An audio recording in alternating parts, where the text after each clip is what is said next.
The smell of fear is acrid, like copper pennies soaking in vinegar. It clings to the skin of every woman huddled in the holding pen, our bodies pressed together in the dampness of the stone chamber beneath the auction house. Outside, rain beats against the high, narrow windows, offering glimpses of a gray sky that matches the color of my hopes. I count the droplets racing down the glass, trying to focus on anything but the reality of what awaits us above. "Stand straighter," hisses the handler, her fingers digging into my shoulder as she passes. "Pretty face won't save you if you look beaten already." I do as I'm told, though my legs tremble beneath the thin shift dress they've given us all to wear. White linen, threadbare in places, meant to reveal just enough to entice the buyers without giving everything away. Mine hangs loose where others fill their fabric. I am 23, and have the curse of hollowness where life should grow. The auction block awaits those of us deemed defective. In our society, a woman's worth is measured by her ability to bear children, particularly for the wolf-shifter clans that rule our territories. I was married once, to a beta of a minor pack. For 3 years, I endured his mounting frustration, his family's whispered accusations, and finally, the public humiliation of being declared barren and worthless. My husband divorced me under pack law and sold me to the auction house to recoup his bride price. My fingers find the small wooden pendant hanging at my neck, the only possession they allowed me to keep. My grandmother carved it from a branch of the ancient oak that stood sentinel over our family home for generations. The strongest trees grow in the harshest winds, she told me when she placed it in my palm on her deathbed. I was 12 then, unaware of how harshly the winds would one day blow against me. A bell tolls somewhere above, and the handler returns, more agitated. They're starting early. The Alpha King himself is in attendance. A ripple of whispers moves through the women. The Alpha King of the Northern Territories rarely shows himself at such common events. He rules over all packs in the north, a figure of almost mythical power and cruelty. Some say he's never taken a mate because no female has survived the claiming. As the first women are led upstairs, my stomach knots. Not from fear of being chosen. No one chooses the barren ones for pleasure or status. We are bought for labor, for service in kitchens or laundries, or worse, for blood sport in the fighting pits, where shifters amuse themselves watching humans struggle against impossible odds. When my turn comes, the handler yanks me forward by the arm. "You," she says with a sneer, "try to look useful for something." The stairs feel endless, each step bringing me closer to whatever meager fate awaits.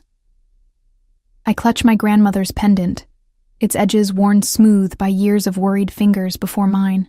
The wood warms against my skin, a small comfort as I emerge onto the auction stage. The auction house is grand, all dark polished wood and red velvet, filled with the elite of shifter society. Their eyes gleam with predatory interest as each woman is presented, assessed, bid upon. Some wear their wealth openly in gold and jewels. Others need only the natural authority of their bearing to command respect. All of them look at us as one might regard livestock. When I step forward, the auctioneer's voice booms across the hall. Next, we have a female, 23 years, educated, previously pack-married, healthy and sound of limb and mind, classified as barren. Starting bid at 50 gold pieces for service purposes only. The hall grows quieter. Even at the low price, few hands raise. Barren women are bad luck to many packs, believed to bring infertility to others around them. I keep my gaze fixed on the back wall, refusing to let them see how their dismissal cuts into me. The auctioneer calls out a few meager bids, his voice growing less enthusiastic as he prepares to close the sale to a rough-looking beta who likely needs kitchen help in some remote outpost. Then, a disturbance at the back of the hall. The crowd parts like a wave retreating from shore, and a hush falls so complete I can hear the rain drumming on the roof above. He moves with the fluid grace of an apex predator, tall and broad-shouldered, dressed in black that makes his presence seem to absorb the very light around him. Dark hair frames features cut from stone, high cheekbones, strong jaw, and eyes so intensely blue they appear to glow from within. Even without knowing who he is, my body recognizes power. Danger. Every instinct screams to run. But there is nowhere to go. The Alpha King stops at the edge of the stage, looking up at me with an expression I cannot read. Not lust, not pity, but something more calculating, more intent. He says nothing, but raises one hand. The auctioneer stutters. Your Majesty honors us. Do you wish to bid on this lot? 5,000 gold pieces, he says, his voice deep and resonant, carrying effortlessly through the silent hall. Gasps ripple through the crowd. It's an absurd sum for a barren woman, enough to buy a small estate. The auctioneer's eyes bulge, and he looks around frantically, as if expecting someone to challenge the bid or reveal a joke. 5,000 once, he stammers when no one speaks. I stand frozen, my heartbeat a frantic thing in my chest. Why would he, the most powerful alpha in the Northern Territories, want me? The rumors about his cruelty flood my mind. Perhaps he needs subjects for some terrible experiment. Perhaps barren women serve some dark purpose in whatever magic keeps him in power. 5,000 twice. The wooden pendant burns against my skin now, as if responding to my fear. I clutch it tighter, my only anchor in this moment that makes no sense. Sold. To His Majesty, the Alpha King. Guards appear at my sides, not the auction house handlers, but the king's own men, distinguishable by the silver wolf emblems on their black uniforms. They escort me from the stage, past rows of astonished faces. Some show disgust, others calculation, as if reassessing my value now that the king has shown interest. A woman near the front, elegantly dressed, clearly from a high-ranking pack, looks at me with naked hatred. As we pass the Alpha King, he doesn't acknowledge me. Instead, he turns to his steward, a thin man who scribbles frantically in a ledger. Have her prepared and brought to the palace, not to the harem quarters. The steward looks up, surprise evident before he masters his expression. The guest chambers in the East Wing, Your Majesty. The blue suite in the Royal Wing. Another ripple of shock moves through those close enough to hear. The Royal Wing is reserved for family and the highest-ranking visitors. No purchased woman has ever been housed there. I'm led through a side door into a covered walkway where a grand carriage awaits. Black with silver detailing, the royal crest emblazoned on the door. A wolf howling beneath a crown and 3 stars. Rain patters on the canopy above us as a guard opens the door. In you go, he says, his tone not unkind. Don't try to run. There's nowhere to hide from the king. As if I could run. As if there's anywhere in this world that would shelter someone who caught the unwanted attention of the Alpha King. I climb into the carriage, its interior plush with velvet cushions in deep blue. As the door closes, I catch a final glimpse of the auction house, where more women wait their turn, their fates seemingly less mysterious than mine. The carriage lurches forward. Through the rain-streaked window, I watch the city pass by. First the wealthy districts with their stone mansions and carefully tended gardens, then the merchant quarter with its bustling shops now closing against the worsening weather. We cross the bridge over the river that divides the city and begin the climb up the winding road toward the palace that crowns the highest hill. My fingers haven't left my pendant. The strongest trees grow in the harshest winds, I whisper to myself, though I doubt even my grandmother could have imagined winds as harsh as these. What does one wear to meet their doom? My threadbare shift clings damply to my skin. My light blonde hair hangs in tangles down my back, and I smell of the holding pen's damp stones and fear. When the carriage stops, we're at a side entrance to the palace, a modest door compared to the grand front gates I've glimpsed from the city below. 2 female servants wait under the shelter of the portico, both wearing the same silver wolf emblem as the guards. This way, miss, says the older of the 2 as I step down from the carriage. Her expression betrays nothing of what she thinks about this unusual arrival. They lead me through corridors of increasing grandeur, stone floors giving way to marble, plain walls yielding to tapestries and artwork. We climb a sweeping staircase and proceed down a hall where guards stand at regular intervals. Finally, we stop before a set of double doors carved with intricate patterns of wolves running through forests. The blue suite, announces the servant, opening the doors to reveal a chamber more luxurious than any I've ever seen. Blue silk drapes frame tall windows that look out over the city below, now a sea of twinkling lights emerging as dusk falls. A fire crackles in a marble fireplace, casting warm light over furniture crafted from pale wood and upholstered in varying shades of blue. Through an archway, I glimpse an enormous bed with diaphanous curtains. "We're to help you bathe and dress for dinner," says the younger servant, already moving toward another door that presumably leads to bathing chambers. "The king expects you in 2 hours." As they bustle around, filling a copper tub with steaming water and laying out soaps and oils, I stand in the center of the room, still clutching my pendant. Nothing makes sense. Why would the most powerful alpha in the territories pay a fortune for a barren woman he could have simply commanded the auction house to give him? Why place me in chambers fit for royalty? And most troubling of all, what will he want from me when I join him for dinner? The bathwater turns gray with the grime of the auction house, then clear as the servants pour in fresh, steaming pitchers. They scrub every inch of me with scented soaps that smell of lavender and cedar, then rub oils into my skin until it gleams. My hair they wash 3 times, working through the tangles with patient fingers before drying it with warm cloths until it falls in pale waves down my back. "Such pretty hair," murmurs the younger servant, running her fingers through the blonde strands. "Like spun moonlight." "Hush, Mira," the older woman scolds. "Mind your place." I want to ask them questions about the king, about why I'm here, about what to expect. But something in their carefully neutral expressions stops me. They are kind in their ministrations, but maintain a professional distance that discourages confidences.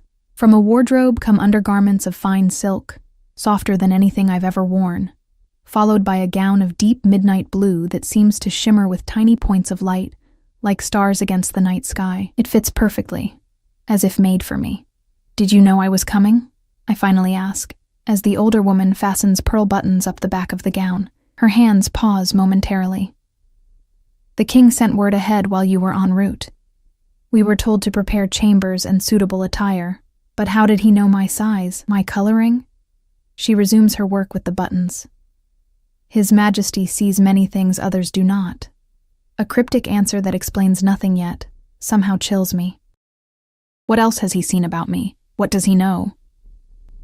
When they finish dressing me, they lead me to a mirror, a full-length looking glass in a silver frame. The woman reflected there is almost unrecognizable. The gown enhances the paleness of my skin and the color of my hair, making me look ethereal, otherworldly. Only my eyes remain unchanged, gray as the storm clouds that still hang over the city, filled with apprehension. My hand goes to my throat, seeking my pendant, but it's gone, replaced by a delicate silver necklace set with small blue stones. "My pendant," I say, turning to the servants. "The wooden carving. Where is it?" The older woman produces it from a pocket. "We were instructed to remove it for dinner. You may have it back afterward." I reach for it, but she pulls back slightly. "The king was most specific about your appearance tonight." After a moment's hesitation, I nod. The pendant is my only possession, my only connection to my past, but refusing the king's orders before I even understand my situation would be foolish. Still, I feel naked without it, more vulnerable than when I actually stood unclothed before these women. As the hour approaches, a knock at the door announces a guard who has come to escort me to dinner. The servants step back, bowing their heads slightly. "Good luck," whispers Mira as I pass. The palace at night is transformed. Torches and candles cast dancing shadows along the corridors, making the carved wolves in the woodwork seem to run and leap. We descend a different staircase than the one I arrived by, this one wider, its banister polished to a high gleam. At its foot stands a tall set of doors, guarded by 4 men in the royal livery.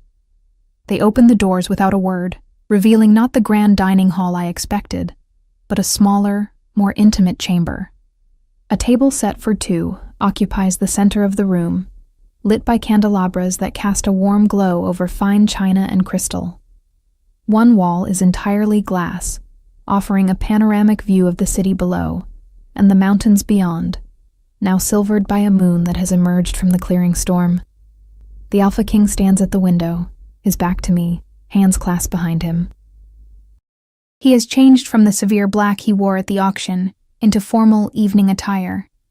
A midnight blue jacket that matches my gown over a silk shirt and black trousers. The coincidence of our matched clothing cannot be accidental. Your Majesty, announces the guard. Your guest has arrived. He turns, and I drop automatically into a deep curtsy, eyes lowered as protocol demands when addressing royalty. I've never been this close to someone of his rank before. The power emanating from him is almost a physical force, pressing against my skin. Rise, he says, his voice deeper than I remembered. And look at me. I obey, straightening slowly, lifting my eyes to his face. In the soft light, his features seem less harsh than they had in the auction house, but no less commanding. Those intense blue eyes study me with the same unreadable expression as before. Do you know who I am? He asks, a strange question. You're the Alpha King of the Northern Territories, Your Majesty. My name, he says, moving closer, is Damien Blackclaw. You may use it when we are alone. I swallow hard, unsure how to respond. Addressing the Alpha King by his given name would be a presumption punishable by lashing in some packs. And your name, he prompts when I remain silent. Eleanor, Your Majesty. Eleanor Winters. Eleanor. He says it slowly, as if tasting the syllables. Before I can process this odd comment, he gestures to the table. Join me for dinner, Eleanor Winters. We have much to discuss.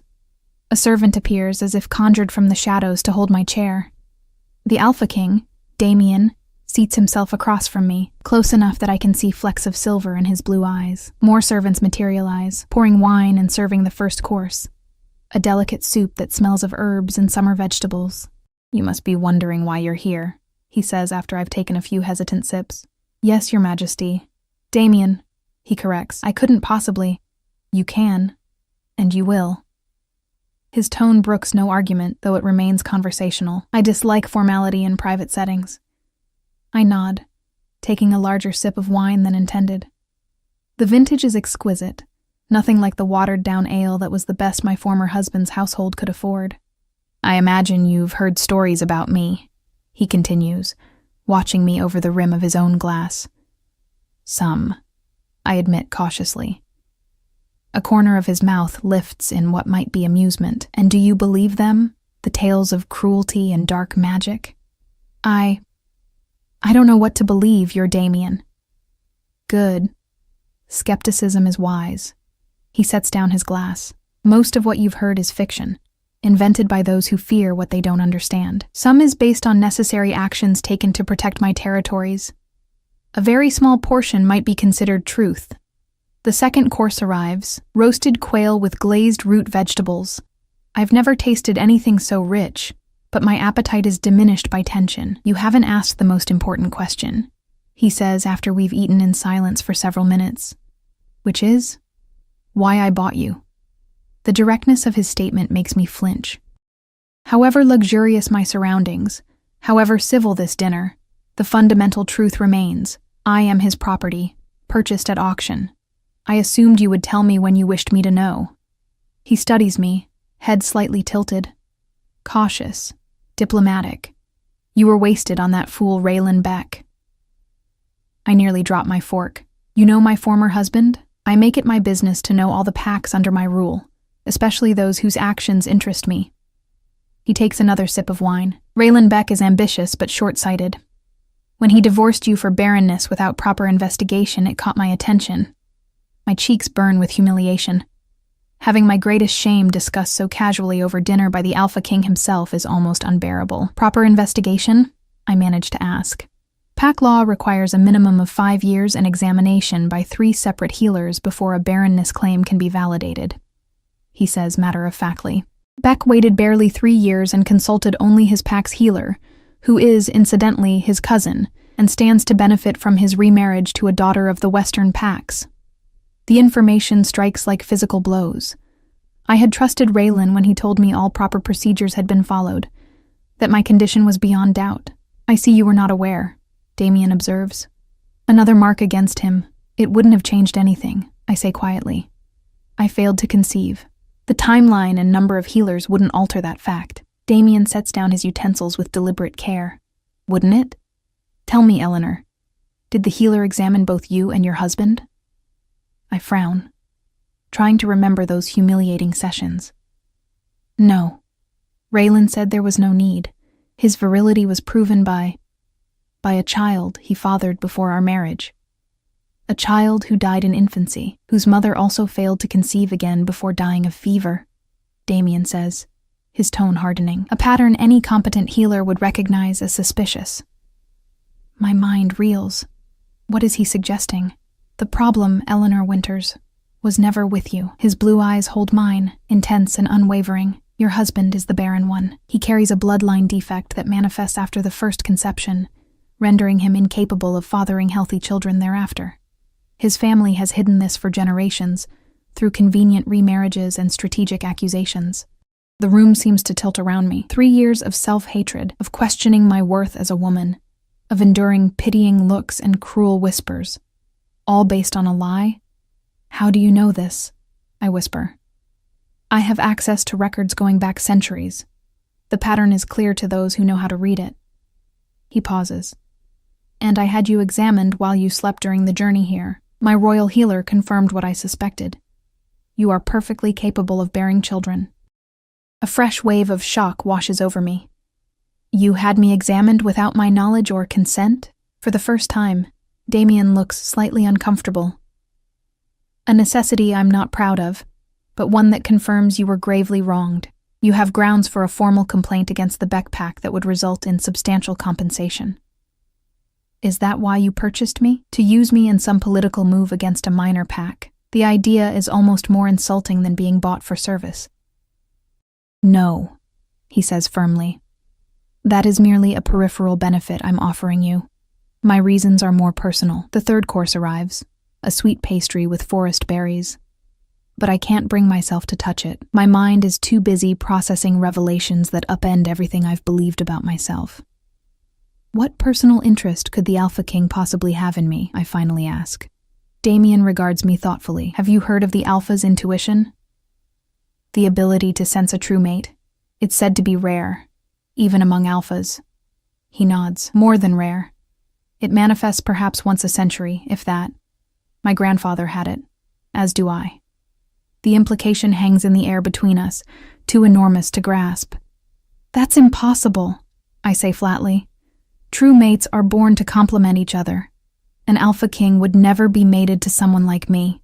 Someone like you? One dark eyebrow rises. You mean someone intelligent, resilient, and compassionate enough to endure years of unjust shame without becoming bitter or cruel. Someone whose inner strength I sensed the moment I entered that auction house. His words are like hands reaching into my chest, exposing parts of myself I've kept carefully hidden. I shake my head, unable to process what he's suggesting. You don't even know me. I know enough, he says with quiet certainty. The rest? We have time to discover. The pendant. I need my pendant, need its familiar weight, and the memory of my grandmother's wisdom. My hand goes to my throat, finding only the cold brilliance of gemstones. This is too much, I say, rising abruptly from my chair. I can't. I need time. To my surprise, Damien makes no move to stop me. Of course. You've had many shocks today. Return to your chambers and rest. We'll speak again tomorrow. He snaps his fingers, and a guard appears at the door. Escort Lady Eleanor back to the blue suite. Lady Eleanor. Not the woman or my purchase. The upgrade in status makes my head spin further. As I turn to leave, his voice stops me. One more thing, Eleanor Winters. I look back, finding him still seated, watching me with those intense blue eyes. You are not my prisoner here. You may choose to accept or reject what I've told you. If you wish to leave, arrangements will be made for your safe passage to wherever you desire, along with funds to establish yourself comfortably. The offer of freedom is so unexpected that for a moment I can't speak. Finally I manage, "Why would you do that? After paying so much?" A smile touches his lips, transforming his severe features into something almost gentle. Because a true mate cannot be bought or coerced. They can only be won through trust and choice. Sleep well, Eleanor. I curtsy automatically and follow the guard, my mind a storm of confusion, doubt, and, most disturbing of all, a flutter of something that feels dangerously like hope. Sleep eludes me. I pace the luxurious chambers as moonlight filters through the blue silk curtains, casting ghostly patterns across the floor. The servants have returned my pendant, and I clutch it like a lifeline as I try to make sense of everything Damien Blacklaw has told me. Is it possible? Could I truly be capable of bearing children? And more incredible still, could I be the true mate of the Alpha King himself? The rational part of my mind rejects these notions. True mates are the stuff of ancient legends, rare even in the old stories. And even if they do exist, surely fate would not pair the most powerful alpha in the territories with a woman who, until this morning, was considered so worthless she was sold at auction. Yet I cannot dismiss his words entirely. There was no deception in those penetrating blue eyes, no hint that this was some elaborate game for his amusement, and the freedom he offered. Why provide an escape if this were merely a trap? When exhaustion finally drives me to the enormous bed, my dreams are a chaotic blend of auction blocks and palace halls, of Raylan's contemptuous face and Damien's intense gaze. I wake with the first light of dawn, feeling as though I haven't slept at all. Mira arrives with breakfast, fresh bread still warm from the ovens, fruit, and a pot of fragrant tea. She sets the tray on a small table near the window and pulls back the curtains to reveal a clear morning, the storm having passed completely during the night. "Did you sleep well, my lady?" she asks, the new form of address confirming that my status has indeed been elevated overnight. "Not particularly," I admit, pouring tea with hands that still tremble slightly. "There's been much to process." She nods sympathetically. "The king has requested your presence in the royal gardens when you've finished breakfast. There's no rush. He said you should take all the time you need, another kindness I hadn't expected. My former husband had demanded promptness in all things, growing irritable if meals weren't served exactly when he wanted them, or if I kept him waiting even a few minutes. After eating, I allow Mira to help me dress in a simpler gown than last night's, pale green silk with delicate embroidery around the hem and sleeves. This time, she doesn't remove my pendant, but simply arranges it so it nestles at the hollow of my throat. "It's an unusual piece," she comments. "Family heirloom? From my grandmother," I say, touching it gently. "She carved it herself." Mira's eyes widen slightly. "She must have been skilled. It's beautiful in its simplicity." It's a small observation, but it warms me. In Raylan's pack, the pendant had been tolerated as an eccentric attachment to a worthless trinket. No one had ever seen its beauty. The royal gardens occupy a sheltered valley behind the palace, protected from the harsh northern winds by high stone walls. As I follow a guard down winding paths, I'm struck by the variety of plants thriving in what should be too cold a climate for many of them. Roses climb trellises alongside exotic flowering vines I've never seen before, fruit trees heavy with early autumn bounty line walkways of crushed white stone. We find Damien in a secluded alcove near a small pond where golden fish dart among lily pads. He's dressed more casually today in a simple white shirt and dark trousers, though the quality of the fabric still speaks of his status. He stands when he sees me, dismissing the guard with a nod. "Eleanor," he greets me. "You look rested." A polite fiction we both recognize. The shadows under my eyes must betray my sleepless night. "Your gardens are remarkable," I say, choosing neutral ground for conversation. "Thank you. They're one of my few personal indulgences." He gestures to a stone bench beside the pond. "Please, sit with me." As I settle beside him, careful to maintain a proper distance, I notice the way sunlight catches in his dark hair, revealing threads of deep auburn I hadn't seen before. He's younger than I initially thought, perhaps early 30s, though there's a weightiness to his presence that speaks of greater age and experience. "Have you considered what I told you last night?" he asks directly. "I've thought of little else," I admit, though I find it difficult to believe. "Which part?" "All of it."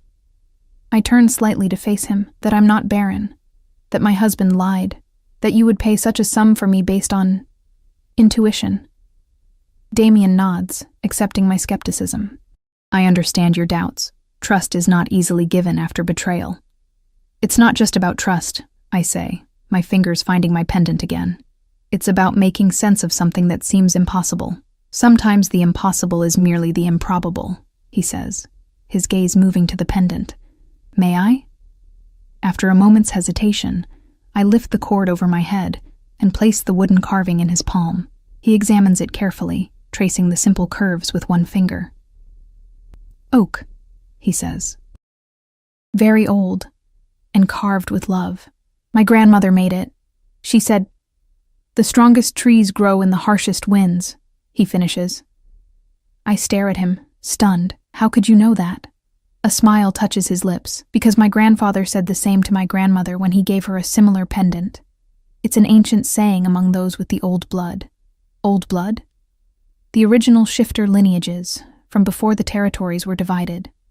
He returns the pendant to me. "Your grandmother was of the old blood. Though she may not have known it herself, the knowledge often skips generations, manifesting in small ways. Wisdom passed down, crafts that seem to hold special power, unusual resilience." I clasp the pendant, feeling it warm against my palm. She was human. Like me. "Humanity is not as simple as most believe," Damien says. "There are traces of ancient power in many bloodlines, dormant but present. It's one reason why certain humans can bond more strongly with shifters, can bear shifter children without difficulty." He pauses. "It's also why some humans can be true mates to alphas. The implication hangs between us, neither acknowledged nor denied. Yesterday," I say slowly, "you mentioned a formal complaint against Raylan's pack. What would that entail?" If he's surprised by the change in subject, he doesn't show it. "You would present evidence of improper procedure in your divorce and barrenness accusation. As Alpha King, I would adjudicate. If found in your favor, which is certain, given the evidence, you would be entitled to substantial compensation from the Beck Pack and formal recognition that the accusation was false." "And my former husband?" Damien's expression darkens. "He would face consequences for his deception. Public censure at minimum, possible demotion within his pack's hierarchy. The thought of Raylan facing justice for what he did to me should be satisfying, but I feel only a hollow sort of tiredness. What would be the point? It wouldn't restore the years I lost or undo the shame I endured." "No," Damien agrees. "But it would restore your name and status, and it would prevent him from doing the same to another woman." This gives me pause. I hadn't considered that Raylan might simply repeat his pattern with a new wife when she inevitably failed to conceive. "Would I have to face him to see him again?" "Not if you don't wish to. I could represent your interests." Damien watches me closely, but there's something powerful about standing before those who wronged you and speaking your truth.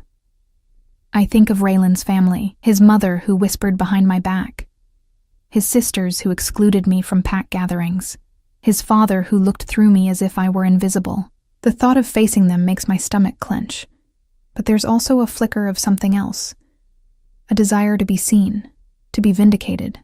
"I'll consider it," I say finally. "Good." Damien rises, extending a hand to help me up. "Walk with me. There's more of the garden I'd like to show you." We follow winding paths deeper into the royal grounds. Damien points out rare plants brought from distant territories, tells me stories of how certain specimens were saved during particularly harsh winters. His knowledge and evident care for growing things surprises me. It's at odds with the ruthless image portrayed in stories about him. "You seem shocked that I know about gardening," he observes with amusement. "It's not what I expected from the Alpha King," I admit. "And what did you expect? Constant displays of dominance? Terrorizing my subjects between meals?" Despite myself, I smile at his dry tone. "Something like that. The stories about you aren't exactly gentle." "An Alpha King cannot afford to be seen as gentle," he says, his voice growing serious. "Not in public, not when enemies watch for signs of weakness, but in private." He pauses as we reach a small greenhouse filled with exotic blooms. "In private, there should be room for other qualities. The air inside is warm and heavy with the scent of flowers. Vines climb trellises toward the glass ceiling, creating a canopy of green punctuated by brilliant blossoms in every color. "This is my favorite place in the entire palace," Damien says, watching as I touch the velvet petal of a deep purple flower. "Few are permitted to enter. The intimacy of the admission isn't lost on me." He's showing me something personal, something precious to him. It's a form of vulnerability I never expected from someone of his status and reputation. Why are you doing this? I ask suddenly. Sharing these things with me? I'm still a stranger to you. Are you? His blue eyes hold mine, searching. There are different kinds of knowing, Eleanor. I may not know your favorite color or the books you prefer, but I know the core of you. I recognized it instantly. How? What did you see that was so compelling you would pay thousands in gold for a woman considered worthless by everyone else? He moves closer, not touching me, but near enough that I can feel the heat radiating from his body, smell the pine and mountain air scent of him. I saw someone who endured cruelty without becoming cruel, he says softly. Someone who maintained dignity when stripped of everything. Someone whose inner light couldn't be dimmed by years of being told she was defective.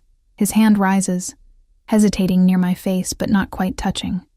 Do you know how rare that is? How precious? Something shifts in my chest, a warming that spreads outward like sunlight breaking through clouds.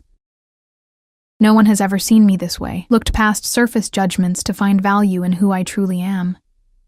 You can't know these things about me, I whisper, but with less conviction than before. Can't I? He finally allows his fingers to brush my cheek, the touch so light it might be the wing of a butterfly. Ask yourself why you're not afraid of me, Eleanor. Any other woman purchased at auction and brought to the Alpha King's palace would be terrified, yet you stand before me asking challenging questions, speaking your mind. He's right, I realize with a jolt. Despite everything, despite the stories and his intimidating presence and the strangeness of my situation, I haven't felt real fear in his presence. Confusion, yes. Disbelief. Even anger at having my life upended again, just when I'd resigned myself to whatever meager fate awaited me after the auction, but not fear. Perhaps I'm simply too exhausted by life's cruelties to fear one more, I suggest. No. His certainty is absolute. You're not afraid because on some level, you recognize what I recognized at the auction house. There is a connection between us that defies rational explanation. A commotion from the path outside breaks the moment. Voices raised in alarm, the sound of running feet. Damien turns, instantly alert, his posture shifting from openness to guarded readiness. The greenhouse door bursts open and a guard enters, breathing hard. Your Majesty, forgive the interruption. There's been an incident at the northern border. The Iron Claw pack reports an incursion from beyond the wall. Damien's expression hardens, the gentleman of moments ago replaced by the Alpha King of legend. Details. Raiders, sire. Dozens of them. They attacked a village near the pass, many casualties. Survivors? Being brought to the fortress at High Ridge. The Pack Alpha requests immediate reinforcements and your guidance. Damien nods sharply. Prepare my guard. We leave within the hour. He turns back to me, his face now an unreadable mask. I must go. The northern border is 3 days' ride from here. Of course, I say, stepping back, suddenly aware of how inappropriate our closeness might appear to the guard. You will remain here, Damien continues, his tone leaving no room for argument. The palace is secure and you will want for nothing during my absence. The shift in his demeanor is so complete it's almost dizzying. This is the Alpha King, the stories speak of, commanding, decisive, focused entirely on the protection of his territories. How long will you be gone? I ask, surprising myself with the question. Why should it matter to me? Something flickers in his eyes, a momentary softening, a fortnight, perhaps longer. Border incursions are unpredictable. He hesitates, then adds in a lower voice. Consider what we've discussed, about your former husband, about your status, about us. We'll speak again when I return. With that, he strides from the greenhouse, the guard falling in behind him, leaving me alone among the exotic blooms. I remain there for some time, touching the petal he had touched, trying to make sense of the whirlwind that my life has become. Yesterday morning I awoke in the holding pen of an auction house, resigned to a life of servitude. Now I stand in the private greenhouse of the Alpha King, apparently free to make my own choices, possibly, incredibly, the true mate of the most powerful shifter in the Northern Territories. And yet, as I finally make my way back toward the palace, I can't help wondering if this is simply a more gilded cage than the one I expected. The Alpha King has gone to war, leaving me behind like a possession to be secured. For all his talk of choice and connection, am I truly free? Or merely being courted before the inevitable claiming? My fingers find my pendant again, and I hear my grandmother's voice as clearly as if she stood beside me. Trust your instincts, child. They rarely lead you astray, but my instincts are as confused as my thoughts, pulling me in contradictory directions, toward caution born of past betrayal, toward hope sparked by unexpected kindness, toward a connection I can neither fully believe nor entirely deny. As I re-enter the palace, servants bow respectfully, addressing me as Lady Eleanor. The title still feels foreign, uncomfortable. Who am I now? Not the disgraced ex-wife of a minor beta. Not quite a prisoner. Not truly free. I find myself at the window of my chambers, looking out toward the northern mountains where Damien now rides. 3 days to the border, he said. Whatever danger threatens there, it was serious enough to transform him instantly from the thoughtful man who spoke of gardens and ancient bloodlines to the warrior king of legend. Which is the true Damien Blackclaw? The man who sees value in a discarded woman, or the ruthless alpha who inspires fear throughout the territories? And more importantly, what will happen when he returns? For now, I have no answers, only questions that multiply with each passing hour. But as I watch the royal guard assemble in the courtyard below, preparing for their journey north, I make one decision. I will not be a passive object in this strange new chapter of my life. Whatever game fate is playing with me, I intend to be a player, not merely a piece to be moved across the board. Days blur into a week, and a week stretches toward 2. The palace operates with precision in Damien's absence.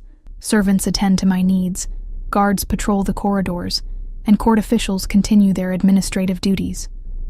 I am treated with deference bordering on reverence, addressed always as Lady Eleanor, and given freedom to roam most areas of the royal grounds. At first, I keep to my chambers and the gardens, overwhelmed by the vastness of my new surroundings. But as days pass, restlessness drives me to explore. I discover the royal library, a cavernous chamber with shelves stretching to the vaulted ceiling, containing more books than I've seen in my entire life. Here, I lose myself for hours, reading histories of the territories, ancient legends of shifters and humans, and treatises on pack law and customs. It's in one dusty tome that I find the first detailed account of true mates and the alpha's intuition. The text confirms much of what Damien told me, that the ability to recognize one's true mate instantly is indeed rare, manifesting in perhaps one alpha per century. More intriguingly, it speaks of the balance such pairs create, the alpha providing strength and protection, the mate bringing wisdom and tempering influence. The true mate of an alpha is neither subordinate nor dominant, reads one passage, but complementary. Where he is fire, she is water. Where he is earth, she is air. Together, they form a whole greater than its parts. I close the book, fingers tracing the embossed leather of its cover. If what Damien believes is true, if I am indeed his true mate, then I am not merely a barren woman rescued from auction, but potentially a figure of significant power and influence. The thought is simultaneously exhilarating and terrifying. On the 10th day of Damien's absence, I receive my first visitor. She arrives unannounced while I'm reading in the blue suite. A tall woman with striking auburn hair streaked with silver, dressed in the formal robes of a high-ranking official. Lady Eleanor, she says with a slight bow, forgive the intrusion. I am Lydia Snowvale, royal advisor and member of the King's Council. I mark my place in the book and rise to greet her properly. Counselor Snowvale, this is unexpected. Indeed. Her sharp green eyes assess me frankly. I would have come sooner, but matters of state have kept the council occupied since His Majesty's departure. There's something calculating in her gaze that puts me on guard. What can I do for you, counselor? She moves to the window, looking out toward the northern mountains as I had so often these past days. I came to satisfy my curiosity. The king's actions at the auction caused quite a stir in court circles. I imagine they did, I say carefully. She turns back to me, her expression unreadable. There are many theories about why he chose you.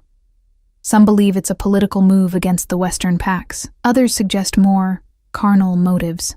Heat rises to my cheeks at the implication, but I keep my voice steady. And what do you believe, counselor? I believe Damien Blackclaw does nothing without purpose, she says, and rarely explains that purpose to anyone, even his closest advisors. Then we share the same confusion. A slight smile curves her lips. Do we? He spoke with you privately before departing for the border. He hasn't housed any woman in the royal wing in all his years as king. These are not the actions of a man pursuing a casual dalliance. I considered deflecting, but something tells me directness will serve me better with this woman. He spoke of the alpha's intuition and true mates. If I expected shock, I'm disappointed. Lydia nods thoughtfully, as I suspected. His grandfather and grandmother were true mates. The match brought decades of prosperity to the Northern Territories. You don't seem surprised. I've known Damien since he was a boy. I served his father and his grandfather before him. I've observed his isolation, his reluctance to consider political matches despite the council's urging. She studies me with renewed interest. If he believes you are his true mate, he must have compelling reasons. Or he could be mistaken, I counter. I'm human, Barren according to official record, hardly a suitable match for the Alpha King. Suitable matches rarely make suitable mates, Lydia says with unexpected bluntness. And records can be falsified, as I believe you've learned, so she knows about Raylan's deception. How much has Damien shared with his council? Why are you really here, Councillor Snowvale?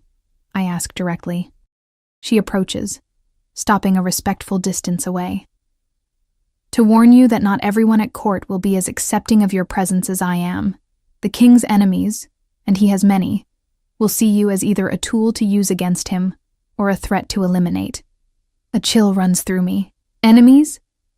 I thought the Alpha King's authority was absolute. Authority? Yes. Popularity? No. Damien has made difficult decisions to protect these territories. He's broken the power of corrupt pack alliances, redistributed resources more equitably between shifter and human settlements, enforced stricter border controls. She shrugs slightly. Necessary changes, but they've earned him powerful opponents. And you think these opponents would target me? I know they would. Already there are whispers, questions about your background, your intentions. Her expression softens slightly. If you are truly his mate, you'll need allies.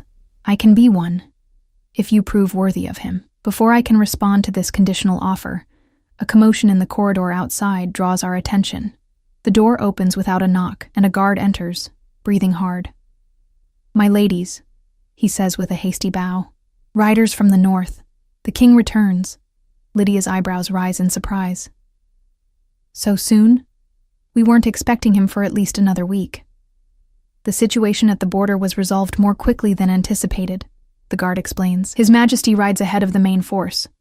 He'll reach the palace by nightfall. As the guard departs, Lydia turns back to me with an assessing gaze. It seems our king was eager to return. I wonder why. Her implication is clear, and despite myself, I feel a flutter of something dangerously like anticipation.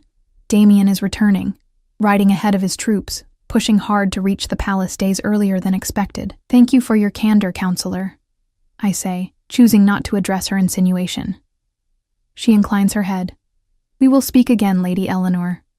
Perhaps once you've had time to discuss your future with His Majesty. After she leaves, I pace my chambers, unable to settle. Damien returning. Enemies at court. Political intrigues. True mates. It's too much to process, too far removed from the simple life I once led as a pack wife, and later as a woman awaiting auction. When Mira arrives to help me prepare for dinner, she brings news that the king has requested my presence in the same private dining chamber where we first ate together. He sent specific instructions about your attire, she says, opening the wardrobe to reveal a gown I haven't seen before. Deep crimson silk embroidered with silver threads that form intricate patterns resembling intertwined wolves when examined closely. The royal colors, I murmur, running my fingers over the luxurious fabric. Mira nods. It's a great honor. The crimson and silver are reserved for the royal family and those under their direct protection, as she helps me dress, arranging my pale hair in an elegant style, and fastening a silver chain around my neck, from which hangs my wooden pendant. now set in a silver filigree frame that somehow enhances rather than diminishes its rustic beauty. I ponder the significance of Damien's choice. To dress me in royal colors sends a clear message to the court. Whatever he intends to say to me tonight, it seems his mind is made up. Darkness has fallen by the time a guard arrives to escort me to dinner. The palace hums with activity. Servants hurrying through corridors, officials gathering in antechambers, guards in formal attire standing at attention along the main hallways. The king's return is no small matter, it seems. The private dining chamber is lit with dozens of candles, their warm glow reflecting off polished silver and crystal. Damien stands at the window as before, but turns immediately when I enter. The 10 days since I last saw him have left their mark. A new scar crosses his left cheekbone, and a certain weariness shadows his eyes. Yet when his gaze meets mine, those eyes brighten, the fatigue seeming to fall away. "Eleanor," he says, and there's a warmth in how he speaks my name that sends a ripple through me. "Your Majesty." I curtsy, suddenly uncertain how to act. So much has changed since our last meeting. Not in circumstances, perhaps, but in my understanding of my situation and the currents that move beneath the surface of palace life. "Damien," he corrects gently, approaching. "You look—" He pauses, seeming to search for adequate words. "The royal colors suit you." "Thank you," I say, aware of the guard still present at the door. "I'm pleased you've returned safely." "I heard there was trouble at the border." A shadow crosses his face. "Yes. Raiders from beyond the wall, but the situation is contained. We can speak of it later if you wish." He gestures to the guard. "Leave us. We are not to be disturbed." The guard bows and withdraws, closing the doors behind him with a soft click that seems to emphasize our solitude. For a moment, neither of us speaks. There's a tension in the air, a sense of standing at a precipice. "I've had many days to think," I finally say, breaking the silence, "about everything you told me." "And?" His expression reveals nothing, but I sense his restraint, his effort not to press or demand. "I visited the library. I read about true mates, about the alpha's intuition." I take a deep breath. "I also had a visitor today, Counselor Snowvale." At this, his eyebrows rise slightly. "Lydia came to you? That's unexpected." "She said some interesting things about your enemies at court, about the significance of housing me in the royal wing." Damien moves to the table, pouring 2 glasses of wine from a crystal decanter. "Lydia is perceptive and usually direct." "What else did she say?" "That if I am truly your mate, I'll need allies." I accept the glass he offers. It made me realize how little I understand about life at court, about politics and power struggles, about your life. He gestures to the chairs, and we sit, closer than we were at our first dinner but still with space between us. "Do you wish to understand these things?" It's a carefully neutral question, offering me an opening without pushing me toward any particular answer. I appreciate the restraint it must take for an alpha, especially one of his status, to approach the situation this way. "I believe I should understand them," I say carefully, "if I'm to make an informed choice about my future." "Your choice." He repeats the words slowly, turning his wine glass in his hand. "I meant what I said before I left, Eleanor. You are free to go if that's what you desire. I've arranged a property in the Eastern Province, a small estate with loyal staff. It would be yours, regardless of your decision about us. The offer is more than generous. It's unprecedented. An alpha king offering a woman purchased at auction her complete independence, with resources to live comfortably for the rest of her life. Why would you do that? I ask, though I already suspect the answer. Because a true mate bond cannot be forced or coerced, he says simply. It must be entered willingly by both parties, or it becomes a shadow of what it should be. I study him, this powerful man who could command anything he desires, yet offers choice instead. The contrast with Raylan could not be more stark. My former husband had viewed me as a possession, valuable only for what I could provide. Damien sees me as, what? An equal. A partner. I'm still not certain I believe in true mates, I admit. It seems too convenient, too much like the fairy tales my grandmother told me as a child. Yet you don't deny feeling something, he observes quietly. A connection that defies easy explanation. I can't deny it. Not honestly. Since that moment in the auction house when his eyes first met mine, I felt something shifting inside me, a recognition that transcends rational thought. If I stayed, I say slowly, what would it mean? What would be expected of me? Damien sets down his glass, his expression serious. Formally, you would become my consort. In time, if the bond proves true, my queen, you would have duties at court, responsibilities to the packs under my rule. It wouldn't be an easy life, because of your enemies. He nods. Some would resist your authority simply because you're human, others because they had plans for political alliances through marriage that my claiming a mate would disrupt. You would be challenged, tested. And personally, I press, what would be between us? For the first time, I see uncertainty in his eyes. That would depend on what develops between us. I feel the pull of the mate bond, but I have no wish to rush you into physical or emotional intimacy you're not ready for. We would have time to know each other, to build trust. I rise from my chair, needing to move, to think. The crimson dress rustles softly as I walk to the window, looking out at the night sky where stars have emerged, clear and bright after days of unsettled weather. I spoke with Raylan in your absence, Damien says unexpectedly.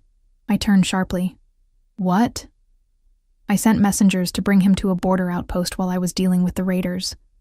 I wanted to confirm what I suspected about his deception. And did you? Damien's expression hardens. Yes. When confronted with evidence and the threat of a formal inquiry, he admitted to falsifying the barrenness claim. He knew of his family's bloodline defect, but concealed it to protect their status. You were meant to bear the blame, allowing him to remarry advantageously. Although I had already begun to accept this truth, hearing the confirmation sends a fresh wave of anger and pain through me. What did you do to him? I gave him a choice, Damien says, his voice deceptively calm. Face public disgrace and compensate you appropriately, or renounce his position in his pack and take exile in the Southern Territories. And he chose? Exile. He leaves within the month. Damien rises, approaching slowly. I didn't kill him, though pack law would have permitted it for such a deception. I thought you might prefer he live with his shame rather than die for it. The consideration in this decision touches me unexpectedly. Damien had anticipated what I would want, had acted to right the wrong done to me, but had done so with a restraint many alphas would not show. Thank you, I say softly. He stops before me, close enough that I can see the flecks of silver in his blue eyes, can smell the pine and mountain air scent of him mingled now with something else, the metallic tang of recent battle. I rode ahead of my troops because I couldn't bear another day not knowing your decision, he admits, a vulnerability in his voice I haven't heard before. These past 10 days have been difficult. You were fighting raiders at the border, I point out. I imagine that would be difficult for anyone. A smile touches his lips. The fighting was the easy part. The distance from you was what I found unbearable. The raw honesty in his admission strips away my remaining defenses. I reach out, touching his face near the fresh scar. You were injured. A scratch, already healing. He catches my hand in his, holding it against his cheek. Eleanor, what have you decided? In that moment, with his warmth against my palm and his eyes holding mine, the answer becomes clear, not through any supernatural bond or ancient magic, but through the simple recognition of a truth that has been building since the moment he saw me on that auction block. I want to stay, I say quietly. Not because I have nowhere else to go, or because you've offered me status and security, but because when I'm with you, I feel seen, truly seen, perhaps for the first time in my life. The tension in his body releases, a barely perceptible softening. And the mate bond? Do you feel it? I don't know if what I feel is what legends call a mate bond, I answer honestly, but I feel something, a connection I can't explain, a sense of rightness when we're together. I'm willing to explore what that means, to learn if the legends are true. Slowly, giving me every chance to pull away, he brings his face closer to mine. May I? I answer by closing the distance myself, pressing my lips to his. The kiss is gentle at first, a question and an answer both, but deepens as his arms encircle me, drawing me against the solid warmth of his chest. Something ignites between us, a current of heat and recognition that makes the legends of true mates suddenly seem less like fairy tales and more like prophecy. When we finally part, both breathing more quickly, I see wonder in his eyes, the powerful Alpha King looking at me as if I've given him a precious gift. "You honor me with your trust," he says softly. "I swear on my life and crown that I will never give you cause to regret it." Outside the window, the first snow of winter begins to fall, delicate flakes drifting past the glass. Inside, warmth surrounds us, the warmth of candles, of wine, of two bodies drawn together by forces older than either of us can fully comprehend. The pendant at my throat seems to pulse with a gentle heat, as if my grandmother somehow approves from whatever realm she now inhabits. The strongest trees grow in the harshest winds. I have weathered storms that should have broken me, endured shame and betrayal that should have turned my heart bitter. Instead, I stand transformed, no longer the discarded wife, the barren woman, the unwanted burden. I am Eleanor Winters, chosen by the Alpha King not for what my body can produce, but for who I am at my core.